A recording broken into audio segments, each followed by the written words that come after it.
Hi, I'm Delisi. And I'm Chef James Rigato. In this episode of Essential Cooking, we'll talk with Val Markel of Val's Pizza. We talk Detroit pizza and compare some of our favorites, from local mainstays to fast food chains. Val also tells us about her pursuit of the perfect pizza dough and the strict guidelines for making Neapolitan pizza.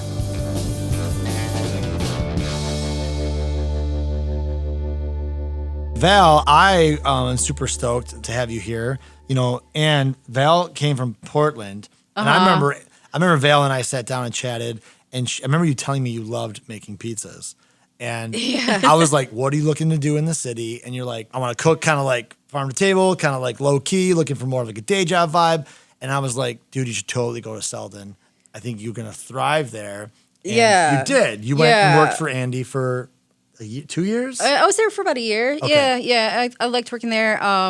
I was doing staffed pizzas there. I took every spare second I had to make pizzas there, and I started a weekly thing there.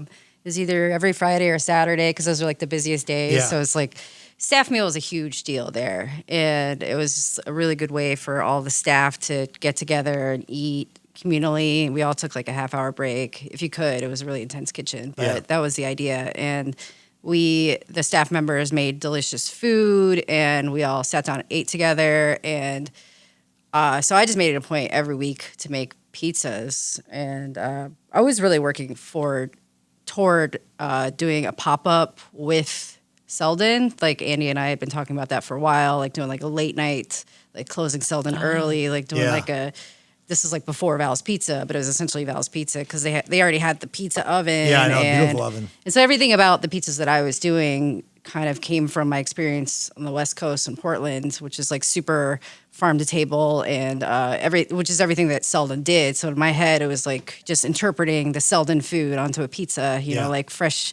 roasted Brussels sprouts or, like whatever they got going on. And so anyway, I did all my spare time. I just made pizzas there, and I became known for it. They weren't really that great. I wasn't using the wood fire oven. I was just say, is this the same dough that you have now? No, it was slightly different. I was kind of like playing around with it every week. At the time, I was making like pan pizzas. It was just what was easiest at the time, and it's just kind of hard to make really excellent pizzas without a stone and stuff. Yeah. One day, Andy and Nick and a couple of the cooks really pitched in, and we all like did wood fire pizzas. But that's a lot of work. We literally set up a pizza line like right in the middle of busy lunch rush and dinner rush. It's kind of absurd, but So I worked at Selden, and I just made pizzas there. And where'd you go after Selden? After Selden, I worked at Takoi, and the same thing. I just made pizzas whenever I could. Yeah.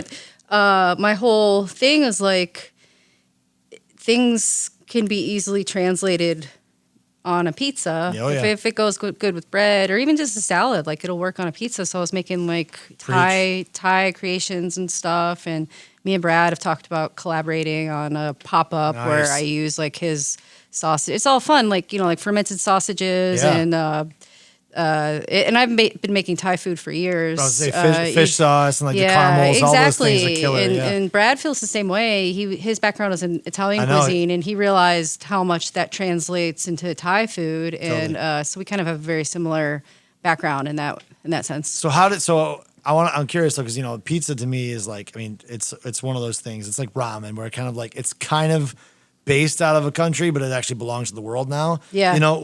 What? Like, how did you explain how you got to your dough today? Because that's one of the most important parts, right? Yeah. It's like, because obviously, if you're doing pan pizza, like you mentioned, or wood fired, or charcoal, or brick, the dough matters, the yeast matters. Like, how did you get to your dough today? And you don't need to give us the secret recipe, but what is the process of how you got to where you're at? I think that when it comes to recipes, bread especially, I think that you can't necessarily translate a recipe that you get and just take it from that book and just take it home and be exactly the same. It has to be a general concept. It has to be, there's still the percentages that you follow as far as the exact recipe, but as far as the timing, so much of it's going to be different. So much of nailing down a recipe is like what works for your own systems, And so I just basically I've worked at a lot of pizzerias, so I have a lot of recipes as far as dough. But I never really look at old recipes. I always just, anytime I like go to a new restaurant or something, I'm like, oh, I know how to do that, but I always like start from scratch, you know? Right. So that's essentially what I did is I just went online, you know, you can see just ratios, everything is Right, I know, ratio, everyone's out, you yeah. know. I mean, Bianco. I think I like Bianco. I mean, that's kind of Yeah, that's kind of like yeah. I feel like that's the best. A lot of people talk about Roberta's, and Roberta's Yeah. is incredible. But I think Chris Bianco. Oh, hold on a second. What? You got to explain all that. Okay, sorry. Okay. So You're gonna have to. Yeah, I'm sorry. You're gonna I got have to excited. explain that We're to getting people. Are excited. that what is We're he getting talking excited. about? What is he talking about? They're going to be like, where's Roberta's? I know. So Where's that? So Bianco, Chris Bianco is probably one of the most famous pizza chefs in the country. Pizzeria Bianco is out of Phoenix, Arizona. Right. I feel like he's like all the things, James Beard winner, New York Times. I mean, he's got all those things. Yeah, he has famous the canned tomatoes, the Bianco di Napoli tomatoes. Pretty That incredible they're tomatoes. just incredible. That's like his branding. Yeah. He's just. I haven't been there. Really? No. It's definitely worth a trip. I mean, I love how simple. If you ever go to Phoenix, anybody, you have to go to Pizzeria Bianco. He's obviously Chris Bianco has won a lot of the awards that you expect to see, from a destination restaurant. But what I like most about Pizzeria Bianco is how simple it is. It's like 4 or 5 pizzas, 1 or 2 salads, and like you go in there and like that's it. You get a pint of beer or whatever you want, and then you just eat a perfect pizza. It's the dough made every day, hand slapped.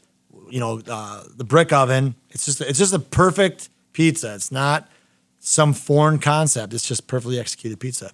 I mean, we see right. First of all, I don't know how many pizzerias there are in the United States. Okay, There's probably a it's like number one of the somewhere. most made food, like popular food in the United States.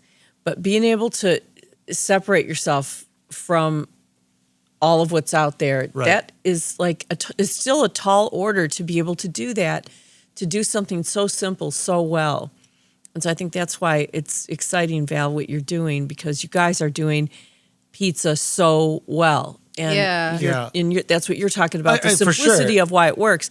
That's what you're doing in Detroit, Val. So I think it's worth mentioning that we recognize that there are so many pizzerias. You can go on, I can't go a couple blocks probably. Oh yeah, there's without probably one in every block. without finding a pizza place. But doing this long-standing tradition really, really well is still something to strive for. And I think that's why it's exciting that you guys are doing exactly that. Well, I think fast food also kind of claims pizza a lot. So I mean, if you look at something like Little Caesars, which I mean, there's a reason why they exist, but the $5 hot and ready is a specific product, and like I'm not mad at it; it exists. Right. But like that's not the same as something that you do, or Yeah. that even like Bigalora does, or Sapino's, or any of these other Tomatoes of Pizza, Right. any of these other local pizzerias that do a pretty darn good job. You can't say that Pizza Hut Express at a gas station or Little Caesars hot and ready's, like they're all filling their own kind of niche. I think that like seasoning, sauce, bread, and toppings, kind of all blended together is a little bit of like that there's some kind of interpretation in every country in the world for that.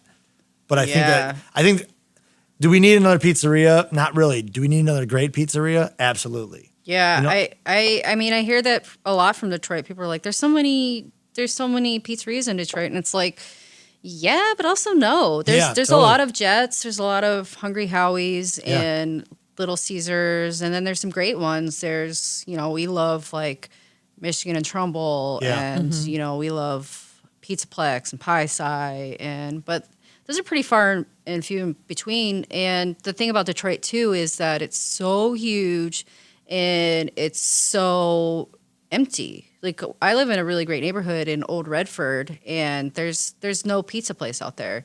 There's only one within walking distance of my house that closed like during COVID.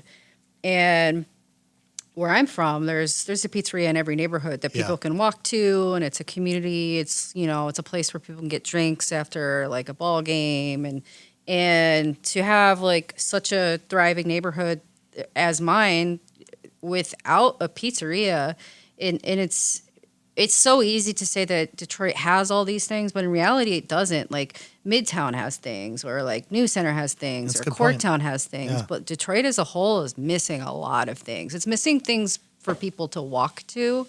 Unless you live in a very particular area, there's not businesses available for you to walk to, or it's not safe. And my wife and I have always dreamed of opening a pizzeria in our neighborhood. I was gonna say, is there anything about Redford? Yeah, because old Redford, it's still part of Detroit. Right. Because it's like, to us, we don't make a whole lot of money. So when we went out buying a house, we couldn't afford a house in like a walkable area, which was super important to us. We came from Portland where we could like walk or ride our bike anywhere we wanted to. And now we live in Old Redford where we have to drive 20 minutes to Ferndale or Corktown if we want to go someplace cool. And it's like, that sucks. Like, I want to build up my own neighborhood so it becomes the neighborhood that I want it to be, instead of like moving to a neighborhood that already has that. So That's we inspiring, just always wanted to like do our own thing. So that's where you think you're that's at least where you're imagining. That's certainly been the goal. Okay. Yeah. That's great. That's inspiring. Where do you, so obviously you move from Portland, right? West Coast has a vibe. Detroit has a pizza. I feel like we're one of the most important pizza cities, but that's probably because I'm biased. But what is your favorite Detroit square pizza? And there is a right and wrong answer. Square pizza? Yeah. I love Michigan and Trumbull. Okay, but that's not, that's new. So what is?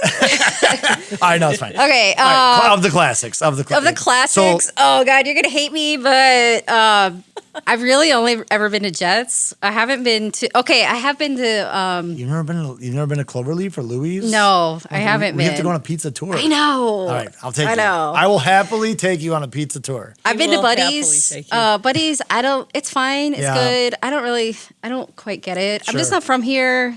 Jets is super satisfying to me. Kind of just reminds me of like, I don't know, pan pizza from Pizza Hut, which is very familiar. Yeah, no, it's true. Jets is the fast food version of Detroit Square, and I'm a Jets fan, and I say that in a complimentary way. It is the fast food version of Detroit Square. Yeah, I'm a fan, but like when it comes to just like wanting to order pizza, and I'll certainly eat it. I will eat a lot of Jets pizza, but it's at the end of eating it, I'm just like, oh man, no, you feel a little rough. I could go with not eating that for a while. Yeah, you need like a nap and like a therapist. Like it's like a little. It's a commitment. It's a little bit you're much. Like, you got to like plan for it. Yeah, because you gotta you eat 2 squares and you're just over. like, oh God. But then you always end up eating like half the pizza anyway.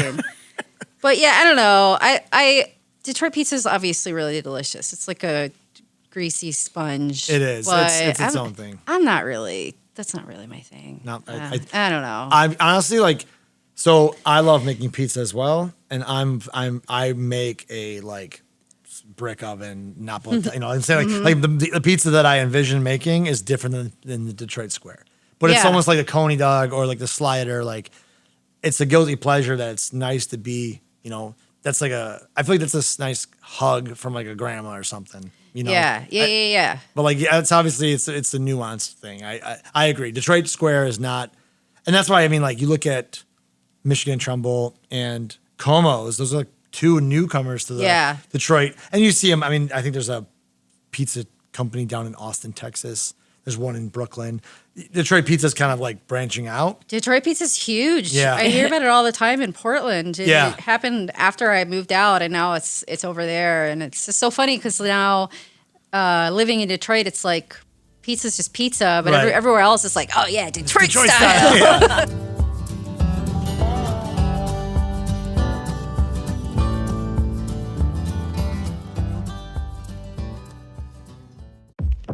Black perspectives haven't always been centered in the telling of America's story. Now, we're taking center stage. Introducing NPR's Black Stories, Black Truths, a collection of Black-led stories from NPR's podcasts. Search NPR Black Stories, Black Truths wherever you get your podcasts.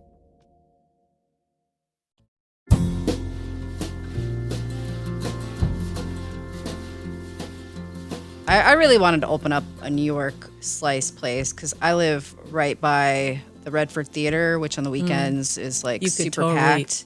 do slices. Yeah. that way. Yeah. So that was kind of my original thought was to Yep. do that. But then it was with Val's Pizza, I got these uni ovens, which I could only really make pizzas more like 12-inch. I got a 16-inch oven, so I was like, sweet, I'm gonna do like these big New York style pizzas, but it didn't really work that way. It was just like one side would like burn, and so it just sort of morphed into this more of like Neapolitan thing. And then I got a wood fire trailer after starting with the uni ovens, and so then that's obviously more of a Neapolitan thing. So my whole concept, which started in the beginning in my head as I honestly wanted to be in competition with Supino's. I wanted to be another New York style pizzeria in Detroit. Yeah. That's what was in my head. I was, because there's nothing really out there like that. Yeah. And that goes back to my original point of like, yeah, Detroit does have a lot of pizzerias, but they also, there's not a whole lot of variety and there's not a lot of options to everyone. So my thought was like, I'm going to open up this New York style place like next to this theater. And, but anyway, as the brand kind of evolved, it didn't work out to be New York style pizza. And I'm happy with how it is now. And, so describe your pizza now, Val. my pizza now, as I said, I describe it as sort of Neapolitan, which to me, I think that's pretty common terminology for that. So that to me, that means sort of working off of the standards of Neapolitan pizza, which the people in Naples are very strict about their pizza. They have a lot of rules. You have to use a certain kind of tomato, a certain kind of cheese, certain kind of flour. Talk about those things. Yeah, the pizza has to be baked in an oven between 800, 950 degrees, I believe. It has to be wood fire. The cheese has to be either fior di latte, which is fresh mozzarella, or it has to be buffalo mozzarella. This is for classic margarita. It has to use San Marzano tomatoes, which are only grown in a certain region at the Vesuvius Mountain or whatever. Margherita pizza can only ever have the crushed tomatoes, olive oil, mozzarella, parm maybe, and that's it, and basil. A Neapolitan pizza can only ever be a margherita, a marinara pizza. They might allow other toppings. I might be wrong about that, but they have a ton of rules. What about flour? Flour has to be 00. It has to be, which is super finely milled, which most places use Caputo. That's the one that I use as well. Are you all 00? Yeah, so I use that. So that's Talk sort about of the differences between those flours for people that don't know. This is a very, very, very fine flour. It's very finely milled. Like Thomas Keller will use it for like his pasta dough. It's Right. like it's considered like a restaurant type flour, for like Right. really delicate textures. So talk Yeah. about the difference between that and what we buy in the grocery store to make whatever. all purpose. Yeah. What's the difference? 00 flour is intended for high ovens and a short bake. Okay. And it is super fine, so it creates a really fluffy dough, whereas oftentimes New York style pizzerias will have super high protein, almost like a bread flour, and which gives it more structure and chew. Like as you see, like the New York style pizzerias tossing the dough like super high in the air, and it's super elastic. Or even like the pizza competitions. That's because their dough is like they're like rubber bands, and it's just like tons of gluten. Whereas in Neapolitan or pizza from Naples, they like their dough to be really tender. So when they pick up a ball of dough and they open it, it just like almost just like flows out, and it requires very little handling. And so when you eat it, it's like very pillowy, and it's a lot of people don't like it. It's very tender. It's almost floppy. It's a little soupy. Kind of drips off But the digestion part is interesting to me. So when you're digesting the how you feel after you eat these two is to be very different then. Yeah, the flours that they use in Europe are supposedly a lot better for your stomach. My wife is gluten-free, and so she doesn't eat my pizza. So I know a little bit about these things. But Have you made a gluten-free pizza yet? yeah, I do. Okay. I regularly make gluten-free. I actually make a Caputo, the 00 flour that the Neapolitan pizzerias use. They make a gluten-free brand of flour. I just get it on Amazon, and what does your wife say about that?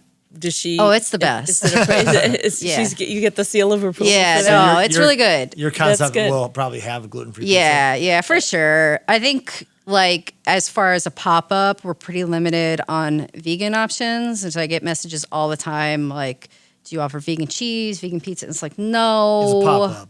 It's a pop-up. Like, I'm sorry. Pause, vegans. You got to wait for the real thing. Like I can only everything I sell at a pop-up, I have to like find a way to pack up and return it. It's just I can only do so much. I also recommend you start a vegan Kickstarter. Like, hey guys, you want to, or even GoFundMe. If like, if I did just like a vegan Val's pizza.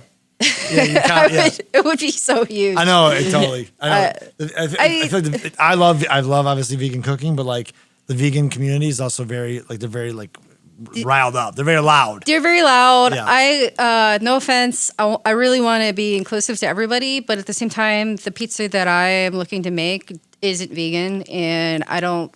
It's okay. There's tons of pizzas out there for vegan people, and I'm happy to make a pizza without cheese, but I don't necessarily want to start in with cashew cheese or fake cheeses. I don't think any of that cheese melts very well. No.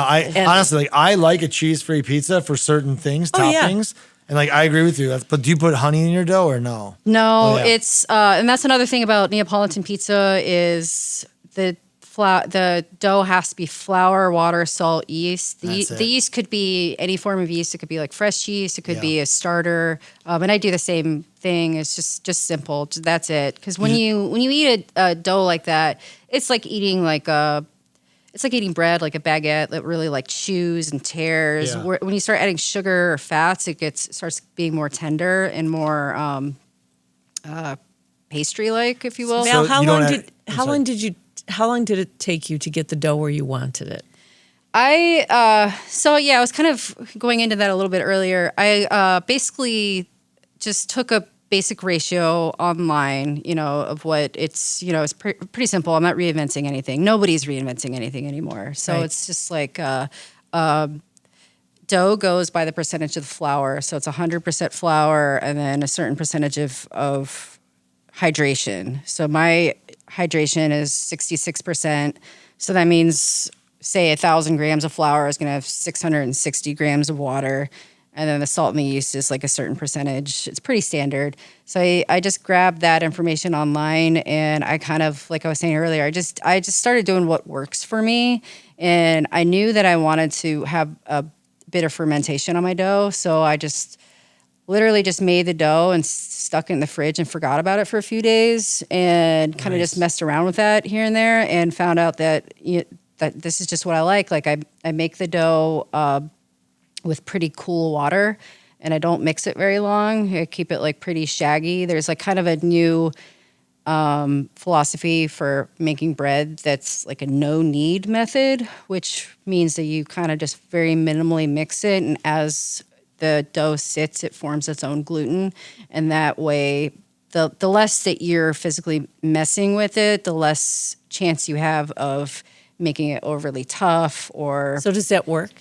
Yeah, so it works for me, like I kind of just mix it until it's like kind of shaggy, and I just let it sit in my fridge for like 3 or 4 days, and then I ball it up, let it proof, get nice and puffy, and it's just awesome. But you do activated yeast though, right? You add like not really. So there's no yeast at all? No, there's yeast, but I don't activate it in like warm water. Gotcha. The water I use is like 75, 80 degrees, so it's like pretty cool. Yeah, it's pretty cool. Yeah, it's just time. Time makes it grow. And so you've been able to be consistent. I mean, I'm sure that's like a challenge too, is to be consistent about your dough and that it's always the same. Or that's definitely the biggest challenge. But like sometimes as a pop-up, it's a challenge. Consistency is a challenge. You just always the challenge is getting someplace on time and like figuring out where to set up or how to set up or like where is their walk-in. Like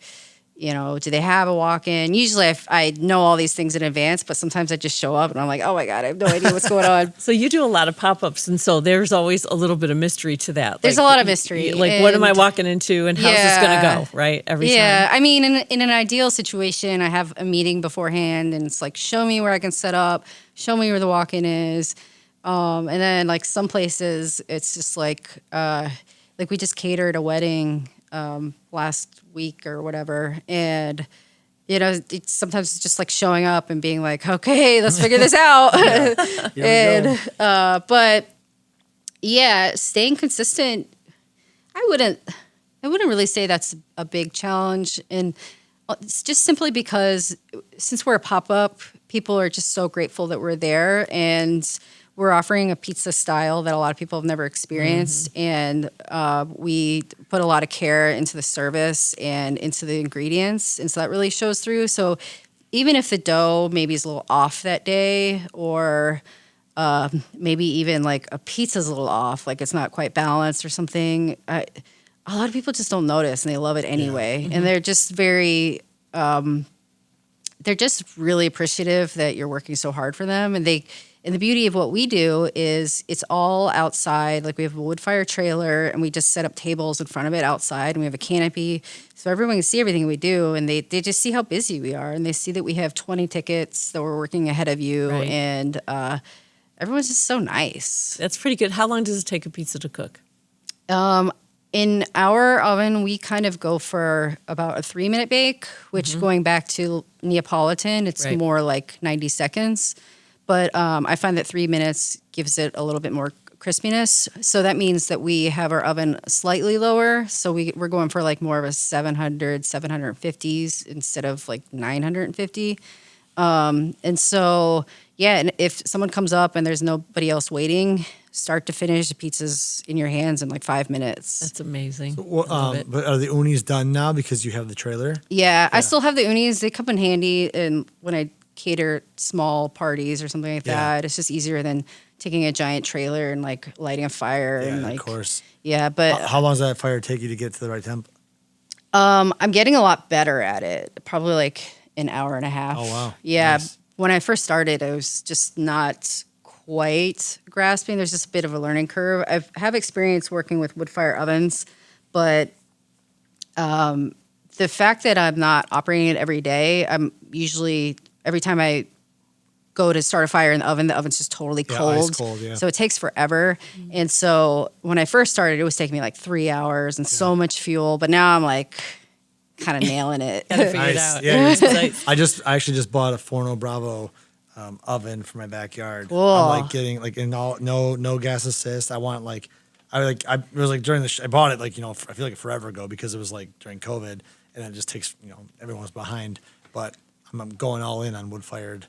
I feel like once you start cooking wood fired, and I cooked a lot in wood fire, but never owned an oven. Yeah. And I feel like once you start cooking wood fired pizzas, like it's hard to do anything else. It's so much fun. I don't really take advantage of it as much as I should just because I just feel so busy. But it's so much fun because you can do a lot with it once it starts cooling down. Like I've smoked meats in it. You can bake breads. Right. Really anything. I use the oven as it's heating up to roast vegetables for service and stuff. And it's just so elementary. It's also so big. Yeah, it's so primitive. Too. Yeah, it's so primitive. It's like fire, like one fire in a domed environment is your only source. It's Like, you come from Portland. I'm sure you know Ned Ludd. Yeah, Jason French is like a buddy of mine, and like his whole concept was one wood fired oven. And I like, love that. I was always like slightly jealous because I was like, man, it's so cool. And like his brunch program, like very very smart cooking to basically build a concept around a wood oven. Yeah, But they had this pizza pop up. Did you ever hear about Preem? No. So they were closed on Mondays, and a couple of the cooks at Ned Ludd were pizza lovers. Of I think they course. worked at Roberta's or something, if I remember correctly.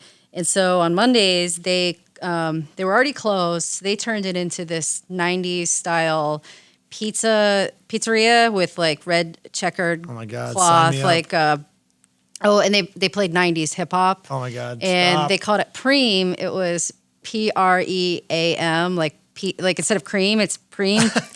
Pizza rules everything around me. Oh my God. And so they did that on Mondays. That was actually when I was talking to Andy at Selden about a pizza pop-up. That was my whole thing, was like, dude, preem is super tight. It's basically like they have a restaurant like Selden, but they flip it one day a week into this like fun, like loud hip hop, you know. And I was like trying to push him to do that.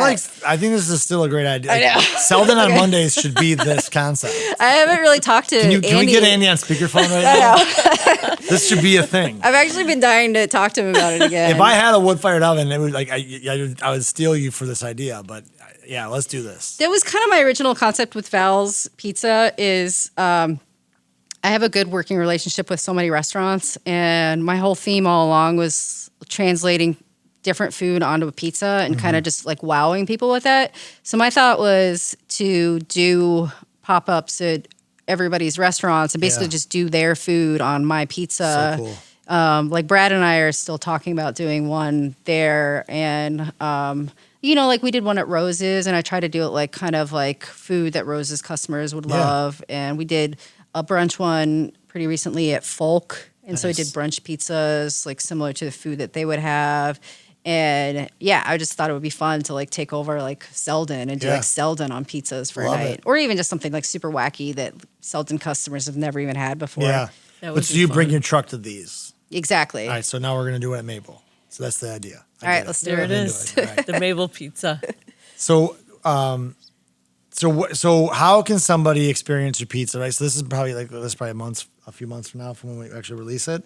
So like if somebody wants to either go to a pop-up or book you for their wedding or, you know, some kind of event, right? So how can I experience your pizza as a customer listening to this right now? If somebody wants to experience Val's Pizza as a customer, we do pop-ups every Monday at Kiesling. It's a really awesome cocktail bar. It's on, it's in Milwaukee Junction, New Center area. And we park outside every Monday between 5 to 8, weather permitting. If it's storming, usually we do some sort of pop-up indoors, like Stromboli or something. We use their kitchen and pull something out of our ass. But Kiesling every Monday. And then we kind of book breweries here and there. We post things on our Instagram. We have a website, Val's Pizza Detroit. It's probably not as updated as it should be, so it's best to just follow our Instagram. We're getting there. You know, we get messages all the time like, "Where are you going to be? I never know how to find you." And it's like, yeah, I get it. It's hard to find us, but we'll work out the kinks eventually. So follow Val's Pizza on Instagram for that. That's right. Thank you so much, Val. Yeah, Thank you, awesome. Ann. Congratulations on everything. Our thanks to Val Markel for joining us, to you for listening. We would like to thank La Marca Prosecco for their support. From the hills of Veneto, Italy, you can never go wrong with Prosecco, whether it's in a spritz or drinking straight. Joan Isabella is our executive producer, with producer David Lyons, editing, mixing, and mastering by Sam Bobian. Production support provided by Studios on the Pond. Original music by the Mallet Brothers. This is a production of WDET, Detroit's NPR station.